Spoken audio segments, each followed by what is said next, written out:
Buenos días, buenas tardes, buenas noches.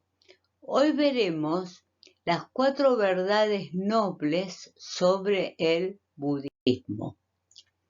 La base del budismo es, básicamente, un pequeño discurso que el Buda Sakyamuni enseña a sus primeros 5 discípulos. De forma resumida, justo antes de iluminarse, Siddhartha se reúne con 5 yogis para practicar una serie de ejercicios y poder ver qué es lo que sucedía. Entre los ejercicios que iban a practicar se encontraba el ayuno. Al darse cuenta que con eso no se liberaba, se planteó que el camino que llevaba realmente no lo servía, por lo que comenzaron a comer de nuevo. Eso hizo que los yogis lo consideraran demasiado blando y se alejó de ellos, lo cual muestra que aunque uno practique mucho, puede pintarle mal porque lo primero que hizo Siddhartha luego de eso fue iluminarse. Tras su iluminación, Siddhartha se planteó él cómo enseñar algo que no puede articularse con el lenguaje. Finalmente decidió probar su método con los 5 yogis y al verlo venir, estos yogis pensaron en ignorarlo, pero al verlo tan radiante lo escucharon y al acabar el discurso se iluminaron. Para esto el Buda planteó su método como un diagnóstico de una enfermedad. Dice que la existencia está atravesada por estas verdades. Hago una pequeña elaboración más allá de la formulación lateral para que sea entendible en castellano. La existencia está surcada por el sufrimiento.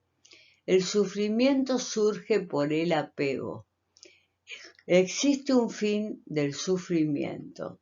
El fin del sufrimiento es el noble óctuple sendero. Empecemos por el principio.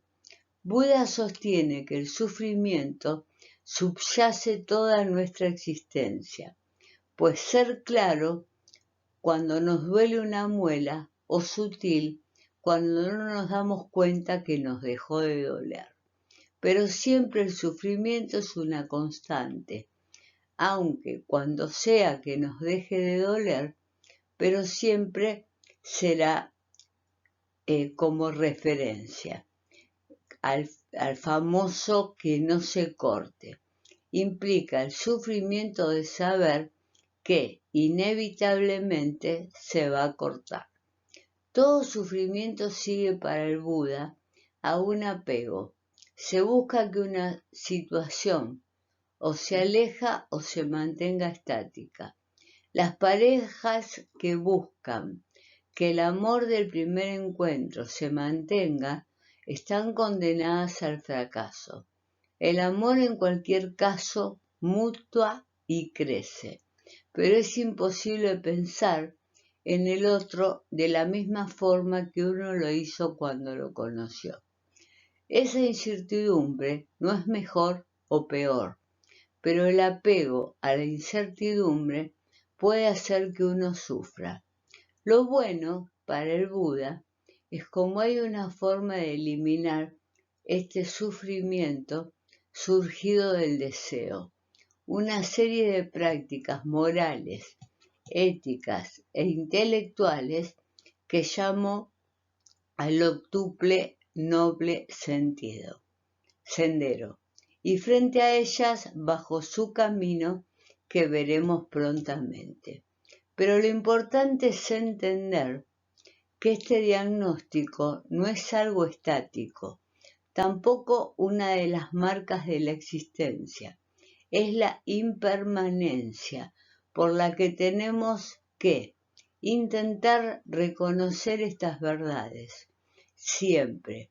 Y por eso se dice que el budismo es más fácil practicar cuando uno está mal que cuando uno está bien. Es más fácil y menos doloroso reconocer que uno se equivocó sobre otra persona cuando hace algo que no nos gusta que cuando hace algo que nos da placer.